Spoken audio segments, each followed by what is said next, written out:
For this portion of the homeschooling video, I thought it would be great to show you a homeschool in the life, what it looks like, and do a little bit of voiceover to give you details about what's happening and what you're seeing. So I'm gonna first get started with setting up homeschool. We start here at our table. It's actually about 1 o'clock our time, and we don't normally start that late. Normally we start maybe at 9 o'clock. We'll have breakfast, do our hygiene and get dressed, and do a few chores, and then we'll start school. I don't really have a dedicated time that we have to start school by because our school time is not a very long period. So start time isn't that important to me currently in this season of homeschooling. There may come a time when school takes longer, and so we really do need to get a specific dedicated time to start so that we can finish at a good time, you know, that kind of thing. But for this season of life, the time we start doesn't really matter. It's more about the flow of things. This morning's a little bit abnormal because my husband left right after lunch to go help his father with some projects that he has, and he's going to be gone for a few days. So I didn't want to take up the kids' morning with school when they could be with him and helping him pack and things like that. And by the time you're seeing this video, he's already back. So that's one of the pleasures of homeschooling, is that, you know, if I want to start school in the afternoon, I can do that. If it's a beautiful day outside in the morning, I'm probably gonna send my kids out all morning just to play outside or to do chores outside while it's cooler, because here in Texas, if it's cool and nice in the morning, it is going to be so hot in the afternoon. So I prefer to come inside then and do our school in the heat of the day when it's unbearable to be outside. So that's just the pleasure of homeschooling. You get to decide what's going to work for your family, when you should start. If you've got more chores than usual in the morning, start a little bit later, start after lunch. You could even do homeschooling after dinner. You can do your school in the car if you need to. There's all kinds of options when it comes to homeschooling, and you just have to figure out what works for you. So let me set up homeschool and show you what that looks like, and then I'll call the kids in and we'll get started.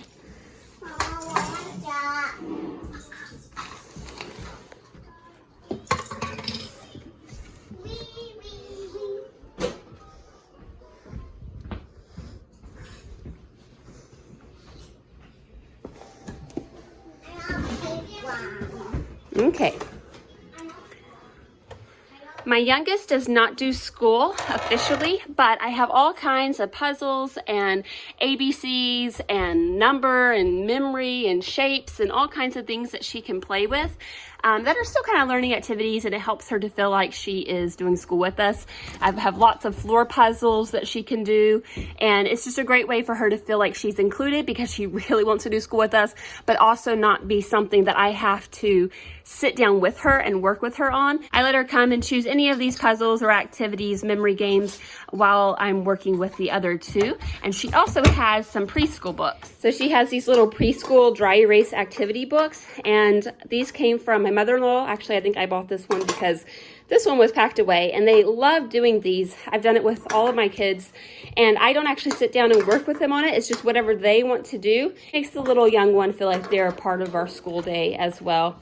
And, you know, it exposes them to things, but it's not really like school officially. I also have lots of ice cold water, and sometimes, and usually I have a drink, usually a tea. This is a chai tea that I have made iced because it's really hot this morning. So when I set up my school, it literally takes maybe 2-3 minutes, and I'm actually setting up my daughter because while I am working with my son on his first year of schooling, which is kindergarten work, for about 20 minutes, then she's going to be doing some independent work. So her first independent activity is her copy work and spelling. Then she's going to do grammar. And the grammar I perhaps don't do necessarily the way that it was intended, I guess, but it's the way that I do it. So I take the sentences that she's to classify and I write them on a board, and she classifies them by herself, as well as if there's any activities like this one, deciding if these words are singular or plural, or working on her capitalization rules, anything like that that she can do by herself, I write on this board and she does it in her independent time. About once a week with Shirley English, there is an actual lesson. So if you go back a little bit, she learned about singular and plural nouns. And so she did, you know, the parts that she could by herself. And then after I finished my time with my son, then I came and taught her the lesson. And the lessons in Shirley are scripted and super quick. I don't know why people say that Shirley English is intensive. I mean, I only use the teacher's book. I do not use the workbook. We write everything down on our boards and then erase it when we're done. But it's so fast. It's maybe 10 to 15 minutes. And I would say 15 minutes only for the days when there's a test, because there are tests included with like lesson 5 lessons per chapter. And the 5th lesson is an actual lesson, and then it also includes a test. So it's a little bit longer, and I'm perfectly comfortable kind of skipping around and maybe saying, okay, lesson 3 is just classifying sentences, which in this case it's not, but I'm giving an example. Lesson 3 is just classifying sentences. I'm going to combine lesson 3 and lesson 4 together. Pick and choose 3 sentences to classify and not do 6 sentences over the 2 days. Just pick, you know, 3 sentences from the 2 lessons, and then the next day we might do lesson 5. You know, so I just, I make it work for me. And I think that's one of the things you have to keep in mind about curriculum, is that they're there to be a resource for you and a guide for you, but you can adapt them as you need to. When I was a public school teacher, I didn't follow all of my curricula exactly as it was laid out. We skipped pages, we condensed pages. You have the liberty to decide as the teacher of your children what you want to do with the curriculum. So I chose curriculum that I knew could be very flexible, that I could adapt and use as I wanted to. So I am going to look at the lesson that we are in Shirley, and I'm going to write it down on this marker board and put it in her independent work pile for her to do while I'm working with my son. All right, so we're all set up, and I'm about to call the kids in here. I've got Abigail's grammar written out, which is the only thing that I have to do to set up her independent work. Super easy peasy. And then what I'm going to do is check that she has her spelling words, that she has her copywork notebook, and then I will set her reading book here and her grammar here. And so now she is ready for school. And then I just set down any books that I don't need her to have there, so they're just out of the way. So she's going to start with her spelling and her copywork, and then, which is also a drawing program, we really love it. And then she has her grammar here, and then she has her reading there, while I am working with my son on his reading and math. When I finish with my son, then we'll go back over and finish up with her. Anything that needs to be finished up with grammar, she'll read to me the lesson in her book, and then we will do math together. Pencils are in here if you need them. Okay, you ready? A, add. B, ba. Are you gonna look at the cards? This is what he's looking at. These little sound spelling cards I came up with. C, cat. S-H, shell. C-H, check. T-H, the, thorn. W-H, whisk. Okay, go ahead and open up to our lesson. We are on lesson 21. Okay, and then I just dropped these on the ground beside me. Found it. All right, perfect. So, lesson 21, here we go. Okay, so here's a new sound that you're learning today. Touch under the, I'm gonna touch under this sound and say this sound. Ready? Ah. Look at Mama's mouth. Ah. Good, ready? And it is the letter O. It is the letter O. Now your turn to say this sound, ah, when I touch under it. Ready? Ah. Very good. Again, get ready. Oh. Very good. Now,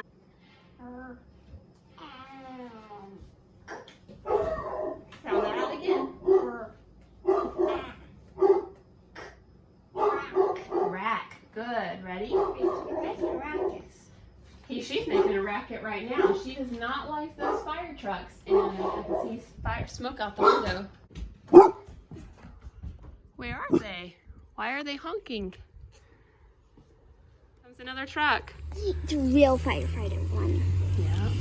That's the real one. Well, let's just stop and pray for whoever it has a fire at their house or on their property, whatever's going on, because we can smell smoke outside, and it's pretty hot and dry outside today. So let's pray for them. Let's come back to the table. Wait. That's pretty cool. I'm still reading this. Yes, you're still reading. Firefighters are cool. Yes, they're very helpful, aren't they? Yes. We say it is. It sounds out as is, but how do we say it? This cat is. How do we say it? Is. Very good. Now let's see if you can find some words in your story. You're going to find the word sick. Sick. Sick.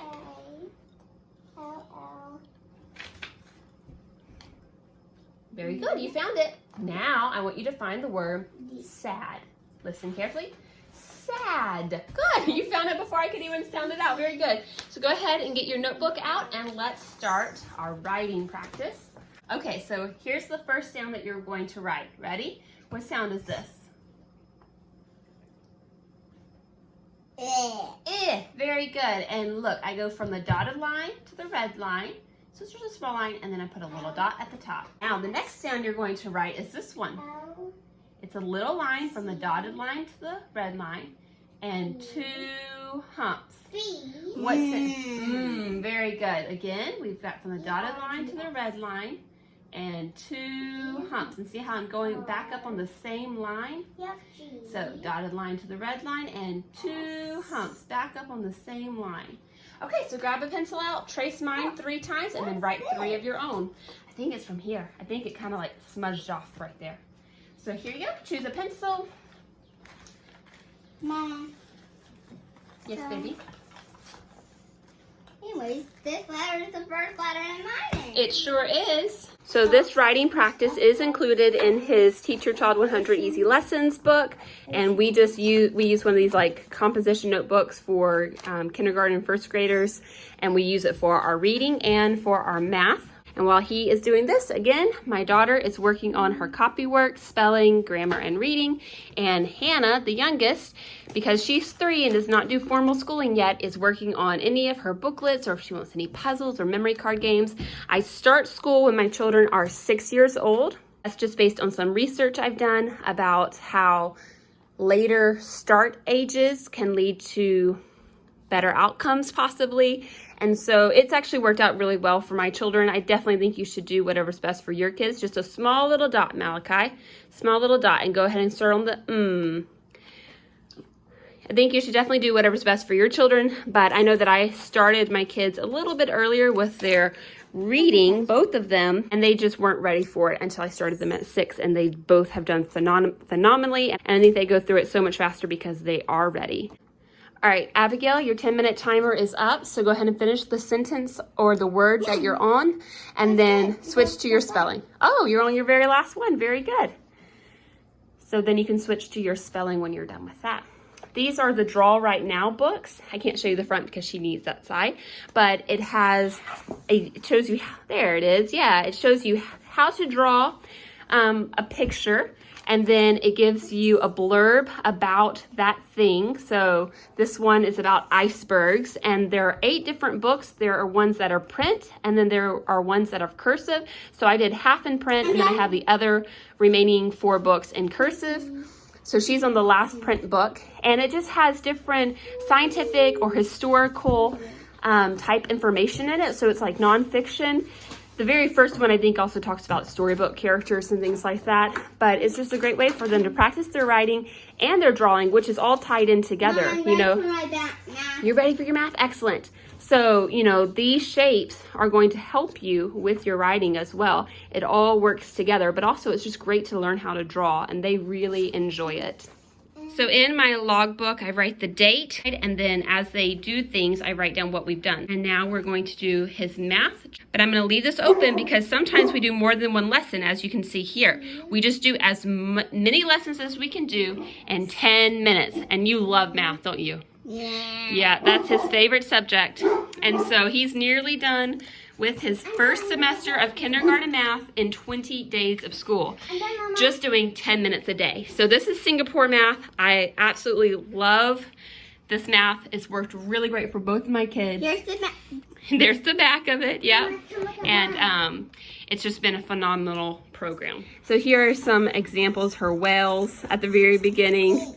Here's what her drawing was looking like, gingerbread man, and birds, chicken, all kinds of things. And then we have her spelling in here as well. So we use words their way, and it's basically like a very kinesthetic program. I bought a homeschooling package for Words Their Way, which includes every single level and volume of spelling.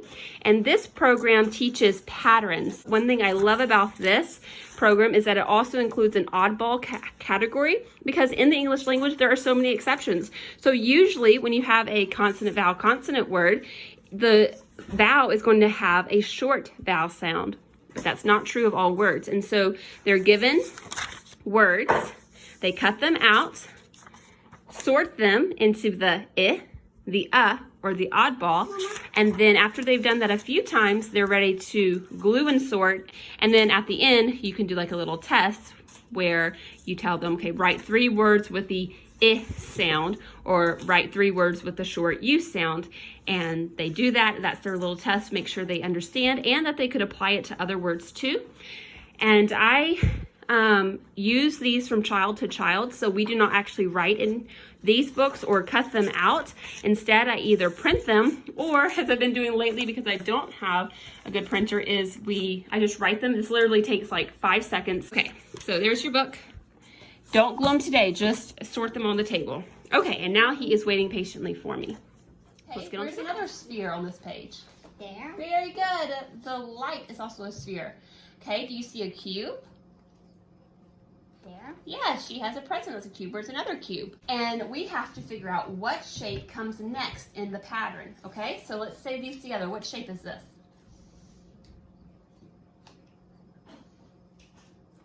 How many sides does it have? 6. 6 sides. And we call a 6-sided shape a Hexagon. hexagon. Very good. Hexagon, triangle, triangle, hexagon, triangle, triangle. So what comes after 2 triangles in the pattern? Hexagon. Hexagon. And again, I reuse all of the curriculum. We don't write in our books. So Abigail did this curriculum. Now he's doing this curriculum. And so we circle things and write things with our erasers, or we use this book if I want him to practice writing rectangles. All of these are rectangles, but what's big, there you go. Medium, small, big, medium, small, big, medium, small. Very good. You figured that one out quick. All right, turn the page. So mostly our math lessons are oral at this stage. Go ahead and get out colors. 1, 2, 3, 4. Get out 4 colors. Right now I'm just quickly drawing the graph so he can make his bar graph in this book. Yeah. I want to be 2. That's a 3. That's a 1. No, you won't turn 1 after 5. You will turn 6 and just go 6. And then you'll get to start school with everyone else too. You'll be at the level that we do with school. Okay. More like me. Yeah, she'll when she turns 6, she'll be doing the type of school that Malachi does. In the time it's taken him to choose his crowns, I've already drawn this little graph. So it's really not a big deal for him to be that he's not working in the book or that I don't have copied pages. Normally I don't have to write anything, but occasionally when I do, it's very quick and easy to do on the spot in the moment. Okay, so we are looking at our solids. Look at all these solids. You're gonna count each kind of solid and organize the graph to show how many of each kind there are.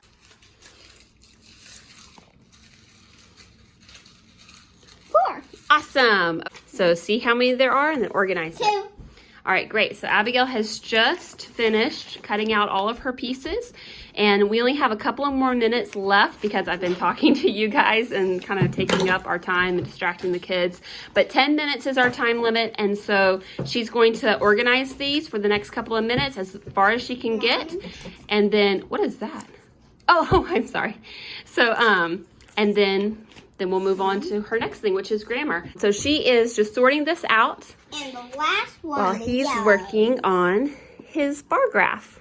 I really like doing timed lessons in our homeschool because it keeps us all on track and really focused and making the most of our time. And it's been amazing to me to realize how little time you need to really go far in something as long as you're consistent with it. So like I said, 20 days, 10 minutes a day, and he's nearly finished with his first semester of kindergarten math. Of course, a lot of it is review because he learns a lot of this stuff through cooking with me and working with animals and helping my husband with all of our building projects and construction projects and things like that. So we have a very conducive life to learning. So some people might even consider us unschoolers. I don't to that extent, but we definitely have a very rich environment for learning just because of the lifestyle that we live.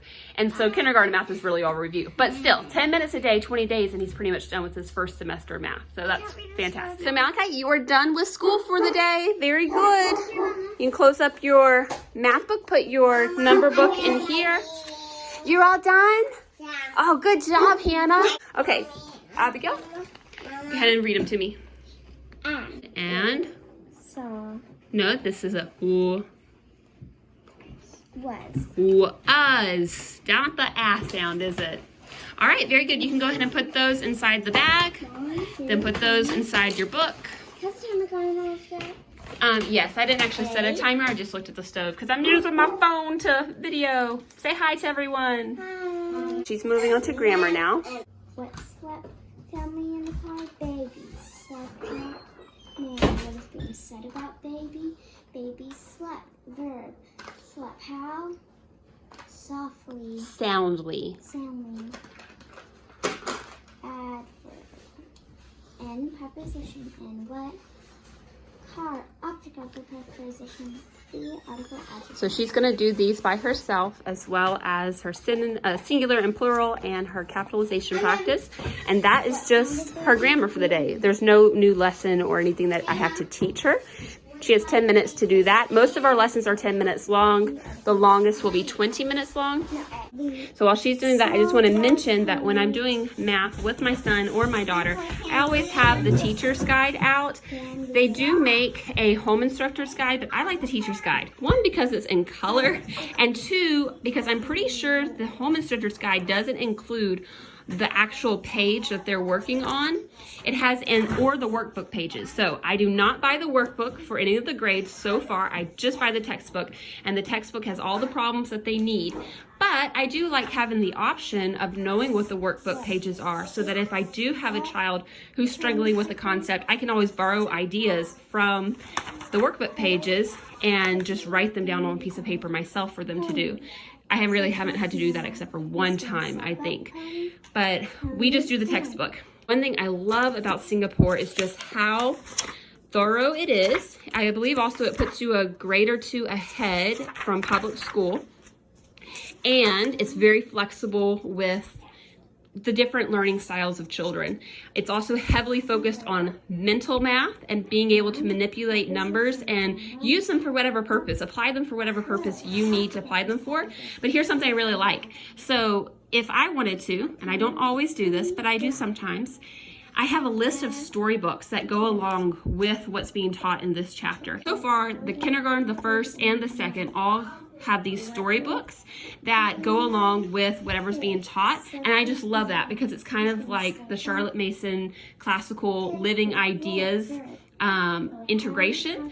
I have that option. I don't have to. It's not necessary to the lessons. Also, I have all of these resources that are free for me to go and print if I want to. So the only thing that I use in my kindergarten schooling are some Connect cubes that I picked up at the thrift store, and I actually have all the different kinds of colors, but I just chose out these two for my son and packed away the rest because we're remodeling and I don't want everything out. So I use Connect cubes for first bit of kindergarten, and I also use some tangrams, pieces that we have as part of another. We just had it as like an activity for the kids to do, but it's actually come in very handy when talking about shapes and solids. So they can build things like that. Okay, go ahead and move on to the next one, baby. But anyhow, my point is that you have all these resources available to you that if you want to use them, you can. If you don't want to use them, you don't have to use them. And it's very thorough. So it tells you, you start off with kind of like picture narration. What do you see? Tell me about what you see. What are some similarities between the things that you see? What are some differences? What makes this shape different from this shape, for example? And it's kind of like picture narration. And that's how every chapter begins and is usually in the first lesson or in the beginning of every lesson. First page of every lesson is what I meant to say, where they're just look and talk. And they give you some different ideas for questions that you might ask, which is just really nice. And then within each lesson, there are all of these different activities that I use as suggestions, okay? So we've got the explore, which usually follows that very first page of the lesson. Then the learn, where we are maybe introducing the word edge and the word side. And then if I wanted to, I could go further with some shape riddles and some games. And it's just really great so that if your child is, let's say, struggling with this concept of curved or flat, then you have all of these different resources, including the books, all these different things that you can do with them, but you don't have to. So I usually will just go with the pages of the book, and occasionally I will include some games that are included as well that they talk about. So like we have dominoes, I might do a domino game, but it's not required. And that's one of the beautiful things about this curriculum. It has so many different options that you can do if it's helpful and beneficial for your child, but it's not required. So really, really love this curriculum. Math is one of those subjects that I really did not want to be switching back and forth between this curriculum and that curriculum. I really wanted to do my research and make the best choice that I could, knowing that I might, need to change, but try to choose a curriculum that I could be consistent with, because math is one of those things where different curriculum will teach it in different ways with different terminology or in a different sequence. And I love all the flexibility in Dimensions Math so that I can tailor it to fit what works for my family and for each child and for the different seasons that we're in. Very simple, direct way of teaching math. Really highly recommend. All right, so she's finished here, so I'm just going to check over all her work, because instead of checking it, oh, I love them, Abigail. Instead of checking her work as she finished, I was talking to you about the math. So I just double check all of it and make sure it's correct. All right, very good, Abigail. You got them all correct. Yes, it is lesson 17. How did you figure that out? Are you figuring out your Roman numerals already? That's awesome. Because that's 10 and that's 5 and that's 2. Yeah. So I have to think about this as 10. Well, I first have to do this. 5 plus 2, that's 7. So I can just add that to there and it's 17. Very good. You figured it out. So again, I come here and I write down what lesson she's on. She's going to read that to herself. Then she's going to read it to me. I'll ask some questions within our 10 minutes. So this is like 10 minutes, 10 minutes, 10 minutes, 10 minutes. Most of our schooling is 10 minutes. If we have time, we'll actually go on to the next lesson. We just are taking our time, but being consistent. And that's the key, consistency. So I actually came over here to tell you about our reading, but I'm going to just point out here real quick how I organize our shelf. I have a stack for Malachi. Then I have Abigail's stack here, which Malachi's done with school for the day in 20 minutes. And Abigail is still working, so I'll put her things here when she's done. Down here, I put Hannah's dry erase boards. Of course, she still has all of her different puzzles that she can do down here. And then I have my logbook, dry erase boards, and pencil pouch that go here. So that's how we organize that. This is part of our school extra light system, which perhaps I will tell you about in this video, because currently we're doing school light.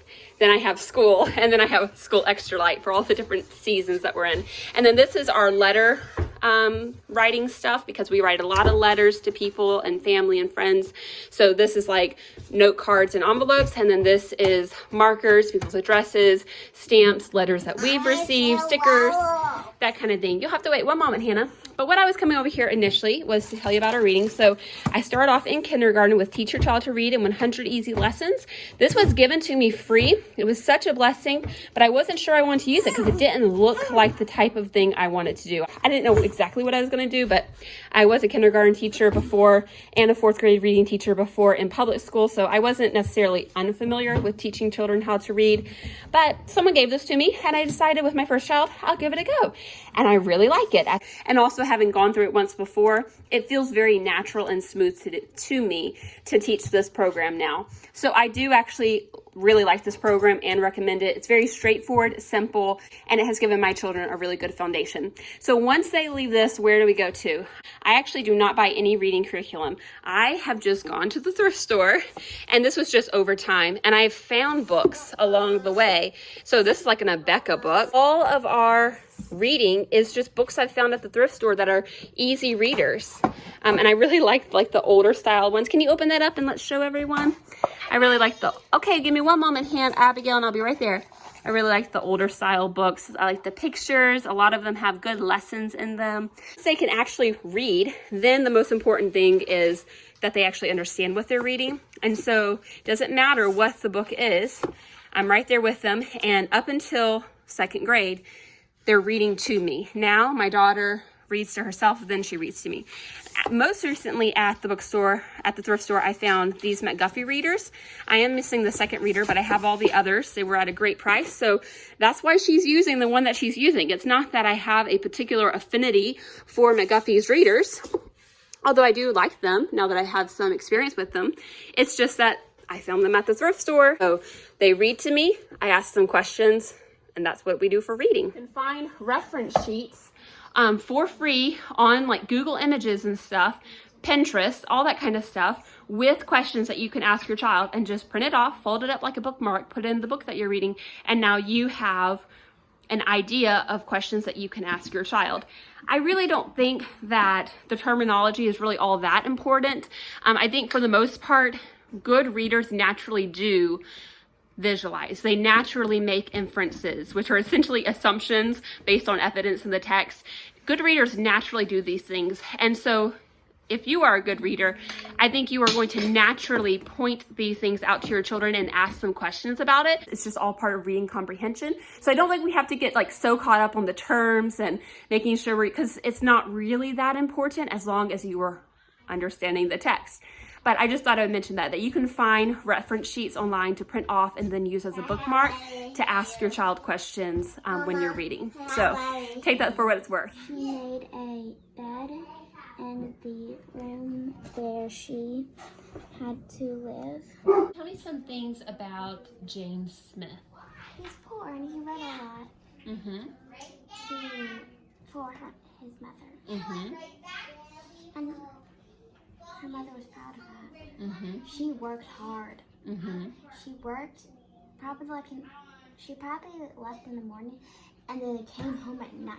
Because it says she was working hard, so. Right. Well, very good. Let's stop there because we are taking so long on school today because I keep recording. After reading, which is 10 minutes, we're going to move on to our math, which is going to be our longest time period of the day, 20 minutes. So we'll do as much math as we can in 20 minutes. If that means that we finish a lesson, great. If it means that we have to stop in the middle of a lesson, also great. We'll pick back up the next lesson day. But I use the teacher's guide. I use the textbook with no workbook, and then I use a graph paper notebook that I just bought from Walmart, and that's where she writes her problems because again, we don't write in our books, so we can pass them down from child to child. So today she's just doing a practice for the whole chapter before moving on to the next chapter. It's going to take me maybe a minute or two to write these problems, and then when she finishes those problems, I'll write these problems. When she's finished with those, I'll read these word problems to her. She'll write the equations herself, that kind of thing. And again, we're only working for 20 minutes, so just as much math as we can do in 20 minutes. 3 plus 4 equals. All right, so while she's working on her math, which is just an independent lesson today because it's a practice lesson, but normally I am teaching her something in other lessons. And she's doing that. I'm going to show you my logbook.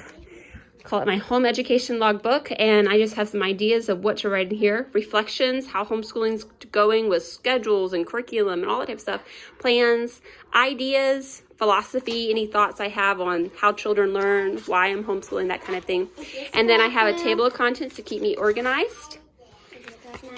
Then we come to the actual portion of the notebook. So this is what I use the book for most, which is lessons done. So this is all the way back in October when it was just Abigail doing schooling, since I start in January around our 6-year-old birthdays.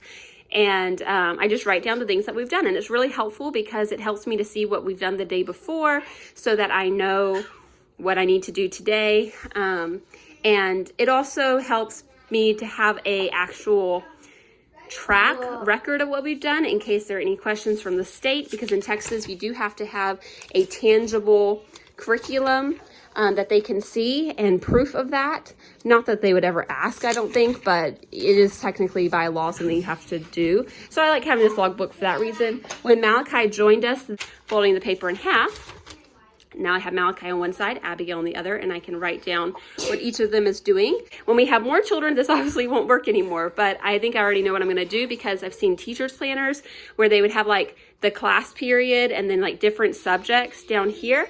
And instead of doing class period, I just do each child that I have and then the different subjects, what they have done for that day.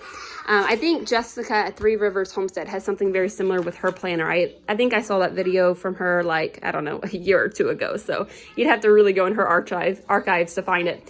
But yeah, so that's what I do, just keeping track of what we've done and where we're going. I really like to have that logbook. And then like I mentioned, for reflections, just how homeschooling is going, things that maybe I want to change, things that are going really well that I want to just take note of. It's just great to have a place to hold all of that information that's not also like shuffled in between to-do list and grocery list and journaling thoughts and scriptures, and you know, just like it's just all organized, neat, and this is just used for our school day. Okay, you ready for me to check? So Smiley face, good job. Okay, go ahead and look at those next few problems and start those. So Malachi, you're all finished with school. What are you doing right now? Well, I'm doing so Hannah's a surprise. Malachi, I wanted to show them some of the things that you do whenever you're finished with school. So here's one of the things that he most recently did. Tell us about it. It's an airplane. Mm-hmm. And here's what you drive. And you drew the pilot and the co-pilot. Yeah. And so he came out here one day after school, grabbed his hammer because he has his own. He took some scrap wood and some nails and he just hammered out this little airplane all by yourself, didn't you? Yep.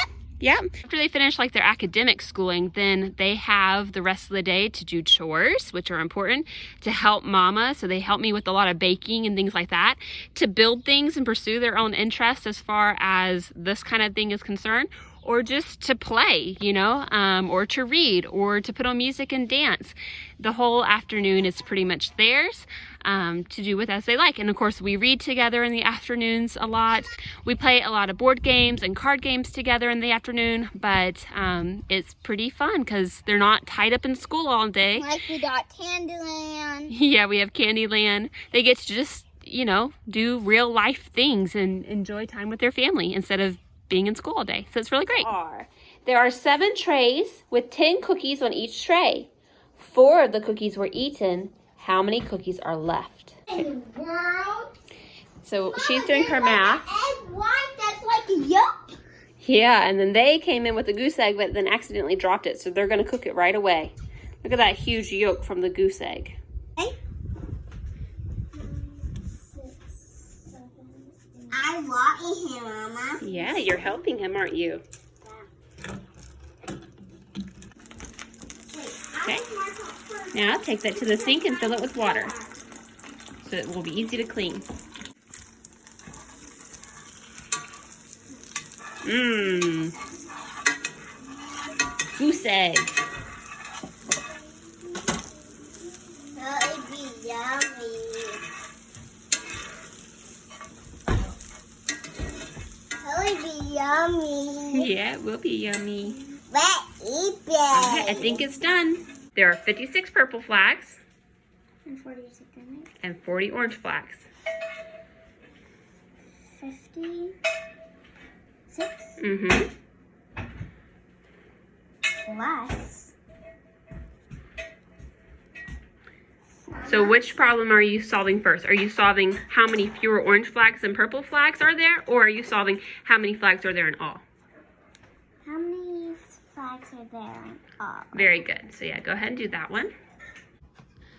All right, that's correct, and that is correct. Good job. All right, school is done for the day. And that is the conclusion of our School Light program, or school day, or time period, if you will. So thank you for joining us. Right now, we are in our School Light system of doing things because we're in the middle of remodeling this house and life is just a little bit crazy. And also, I am pregnant with our 4th baby. So if you've made it this far into the video, leave a little baby emoji and you'll be in on the secret. I've had a lot of nausea and things like that. So with that and the remodeling, we are definitely on our School Light system where we're just doing math and reading for my kindergartner, which is what we would do anyway.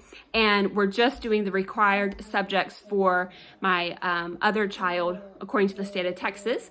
And other than that, everything is just kind of absorbed into our family culture. Bible, character training, that's all very much just part of our family culture. I don't really consider those things homeschool subjects. And then everything else is just going to be in our read alouds. And we do still get a ton of the same stuff in our read alouds, but it's just not going to be as strict of so many days a week I'm making sure I'm reading aloud this book or that book. You know what I mean? Hope that makes sense. I hope that you enjoyed seeing us do a school day. I'm all out of breath, pregnancy symptom, and that it's helpful to see how our day goes, our little time period of school goes, and how I handle the multiple ages and whatnot. So thanks for being here. I hope it was helpful. Give this video a thumbs up, and I guess back to me talking to you probably on the couch or something about whatever else I have to say. See you there.